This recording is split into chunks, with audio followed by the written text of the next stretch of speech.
Bonjour tout le monde, je suis heureux aujourd'hui de partager cette deuxième vidéo avec vous. Alors avant de commencer, je voulais simplement remercier toutes les personnes qui m'ont envoyé un message, qui m'ont félicité, encouragé et même qui ont partagé ma toute première vidéo. J'étais vraiment agréablement surpris d'avoir autant de retours. Rentrée scolaire oblige, nous allons parler aujourd'hui de l'école et plus particulièrement de comment vous allez pouvoir aider votre enfant ou même vos élèves à se sentir mieux à l'école, à améliorer leurs résultats et à se sentir moins en échec. Alors j'ai eu quelques questions autour de qu'est-ce que je peux faire pour mon enfant, comment je peux l'aider, avez-vous des outils, avez-vous des conseils, etc.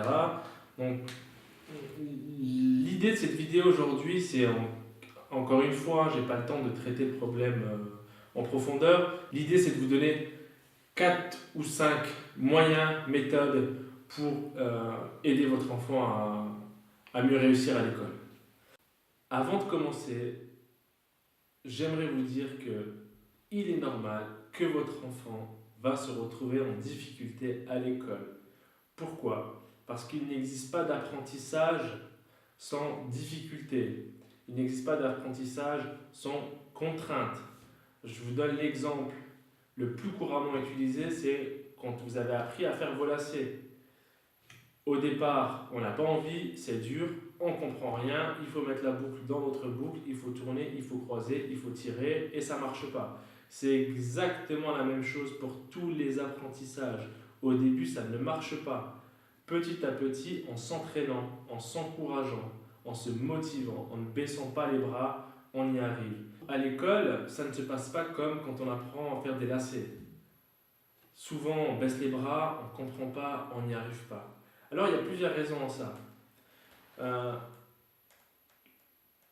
on ne va pas tous les détailler ici aujourd'hui, mais ce que j'aimerais vous donner comme conseil pour aider vos enfants à réussir à l'école et pour mieux s'en sortir, le premier conseil que je vais vous donner, c'est ne jamais faire de comparaison sociale. C'est la règle numéro 1. Ça veut dire quoi? Ça veut dire que très souvent, une espèce de réflexe, d'habitude, d'automatisme, on va comparer son enfant à un autre enfant. Son enfant à son frère, à sa sœur, à son cousin, à son copain, à son meilleur ami, au voisin, etc. Bah t'as vu, si Maëlys lui arrive, tu devrais aussi y arriver. Et si ton frère arrive, tu devrais aussi y arriver. Et si ta sœur, etc., etc. Pourquoi toi tu n'y arrives pas et les autres y arrivent? En agissant ainsi, ou en disant cela à son enfant,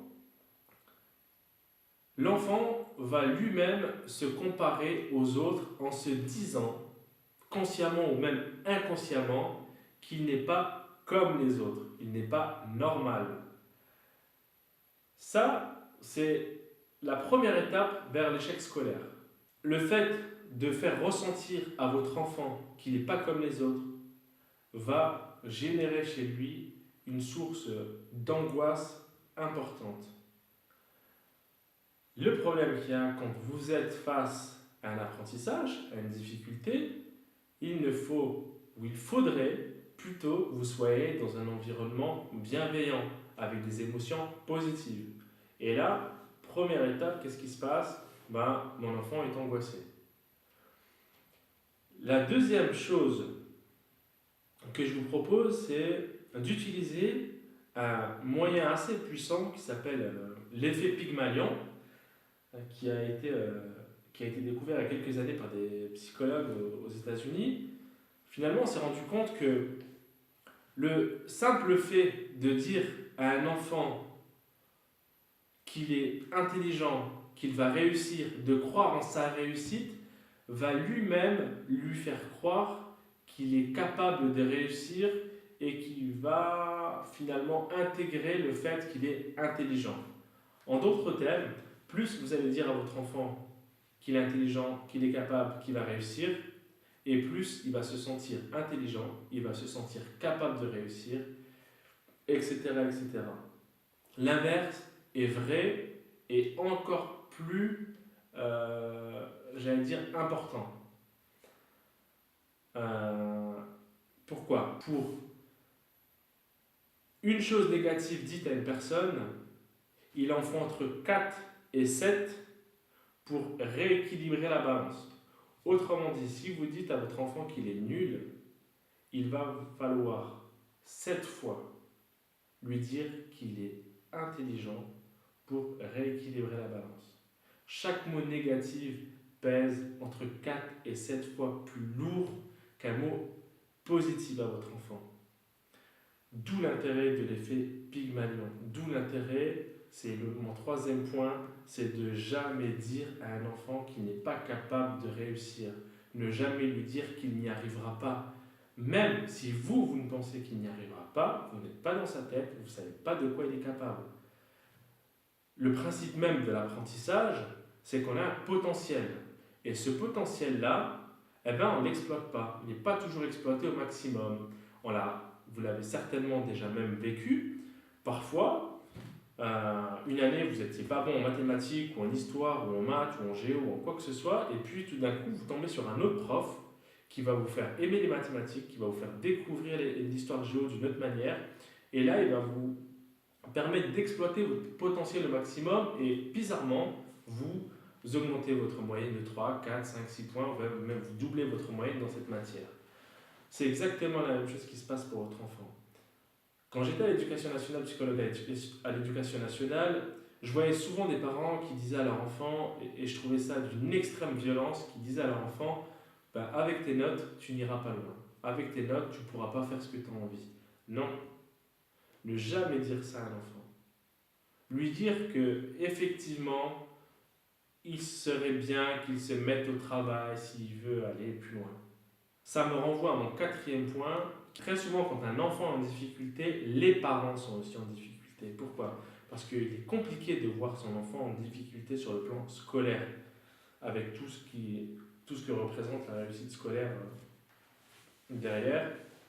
C'est difficile pour un parent de voir son enfant en difficulté. Alors, quand un enfant en difficulté, qu'est-ce qui va se passer? C'est que, il va être en colère, parce qu'il n'y arrive pas, il va stresser, parce qu'il va penser ne pas avoir les moyens ou les capacités pour réussir. 3, il va même parfois angoisser, il va être démotivé, et il va baisser les bras. Les parents, c'est la même chose. Quand vous allez voir votre enfant en difficulté, si vous n'arrivez pas à aider votre enfant, vous allez vous retrouver dans la même situation que lui. C'est-à-dire que vous allez être face à une limite. Vous allez être en colère, vous allez être énervé, vous allez stresser, vous allez même angoisser et vous allez parfois baisser les bras. Pour répondre à ces difficultés, je pense qu'il existe un moyen, c'est de ne pas dire à son enfant « travaille plus ». Quand un enfant a une difficulté, inutile de le dire « il faut que tu travailles plus, il faut que tu apprennes plus, il faut que tu te concentres plus, etc. » D'ailleurs, même les professeurs le disent, il faut que tu t'investisses plus dans son travail. Allez dire à un enfant de 8 ans, ou de 11 ans, ou de 12 ans, il faut que tu travailles plus en mathématiques. Ok, qu'est-ce que ça veut dire? Je suis déjà en difficulté, je n'y arrive déjà pas, et en plus on me demande de faire plus. Faire plus quoi? Je ne sais pas. Il faut apporter des outils aux enfants. Alors, quand les parents ont cette aptitude à apporter des outils, c'est très bien, mais quand les parents n'ont pas cette aptitude à apporter les moyens et les outils méthodologiques pour aider leur enfant, ils peuvent aller voir les enseignants et mettre en place un PPS, un projet pédagogique spécifique.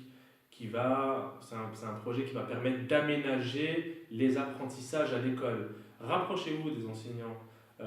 Rapprochez-vous aussi, il existe plein d'associations, de structures qui vont aider les parents à apprendre à leurs enfants. La première chose, inutile de dire à votre enfant d'apprendre plus. C'est de lui dire, aujourd'hui, tu as des difficultés en mathématiques, on va faire des exercices en mathématiques. Fixez-lui un objectif par semaine, fixez-lui un objectif par mois. Ce que je veux que tu fasses, ce que j'aimerais que tu fasses, c'est qu'à la fin du mois, tu connaisses toutes tes tables de multiplication. Ça veut dire connaître toutes ces tables de multiplication à la fin du mois, ou les 5 premières tables de multiplication. Ça veut dire que cette semaine, on fait la table de 2 et de 3, la semaine prochaine, on fait la table de 4 et de 5, etc., etc. Ça veut dire que le lundi, il faut que tu connaisses la moitié de ta table de 2, découpez au maximum par petits objectifs. En langue, ça va être la même chose, que ce soit en français, que ce soit en allemand, que ce soit en espagnol. Faites apprendre 5 nouveaux mots à vos enfants par semaine, ce qui fait à peu près 20 mots par mois, ce qui fait un peu plus de 100 mots à l'année. C'est énorme. Donc, je vous encourage à vraiment ne pas dire à votre enfant il faut que tu apprennes plus, apprends plus, va faire tes devoirs. Non, l'aider. Comme si vous, n'importe qui, tombez dans un trou ou dans un puits, on lui dit bah vas-y monte. C'est simple, il faut que tu montes. Bah oui, c'est simple, il faut que je monte, mais comment je fais pour monter? Donc il me faut un moyen, il faut que vous me jetiez une corde pour que je monte. Et là c'est la même chose pour votre enfant. Un enfant qui n'y arrive pas, c'est un enfant qui n'a pas qui n'a pas les bons outils. La dernière chose que j'aimerais aborder avec vous, c'est le sentiment d'efficacité perçu. Qu'est-ce que c'est? C'est le fait de se sentir capable de réussir, le fait de se sentir avoir les capacités, les aptitudes. C'est ça le sentiment d'efficacité perçue. Et le sentiment d'efficacité perçue est le facteur prédominant et le facteur central dans la réussite scolaire. Toutes les études le montrent. Il y a une grosse étude qui est parue au Canada, des chercheurs qui ont suivi pendant 10 ans, période de 10 ans des élèves, et ils se sont rendus compte que les élèves qui avaient un QI, un quotient intellectuel élevé avec un sentiment d'efficacité perçue faible, réussissaient moins bien que les élèves qui avaient un sentiment d'efficacité perçue élevé et un QI, un quotient intellectuel plus faible. Autrement dit, aidez votre enfant à renforcer son sentiment d'efficacité perçue en utilisant par exemple l'effet Pygmalion, en évitant toute comparaison sociale, en lui disant jamais qu'il n'est pas capable de réussir, qu'il est nul, qu'il n'est pas intelligent, qu'il ne va pas y arriver, va permettre à l'enfant de renforcer son sentiment d'efficacité perçue. Là, en quelques minutes, j'ai essayé de vous donner 4 pistes d'action ou de réflexion qui, j'espère, vous permettront d'aborder la difficulté scolaire de votre enfant d'une autre manière. Je crois sincèrement qu'il n'existe pas d'élèves nuls ou qu'il existe des élèves qui ne soient pas capables de réussir sur le plan scolaire. Encore plus aujourd'hui. Il existe plein de dispositifs pour aider votre enfant à l'école. Alors, il y a parfois des évidences. Certains élèves ont des troubles de l'apprentissage, certains élèves ont des déficits intellectuels ou cognitifs, mais ça n'enlève en rien au fait qu'ils ne vont pas réussir à l'école. Encore une fois, j'insiste, j'ai pu accompagner des élèves en grande difficulté sur le plan scolaire, et c'est pas forcément le fait qu'ils avaient des difficultés cognitives ou intellectuelles qui les empêchaient de réussir, c'est simplement parce que c'était des élèves qui étaient complètement démotivés, démobilisés. C'était des élèves qui ne croyaient plus en eux-mêmes parce que les adultes, parce que leurs parents, parce que leurs professeurs ne croyaient plus en eux. Et ça, c'est vraiment le point central, je pense, si vous voulez faire réussir vos enfants à l'école, c'est de leur dire qu'ils vont y arriver. Même si ça va être dur, qu'ils vont y arriver.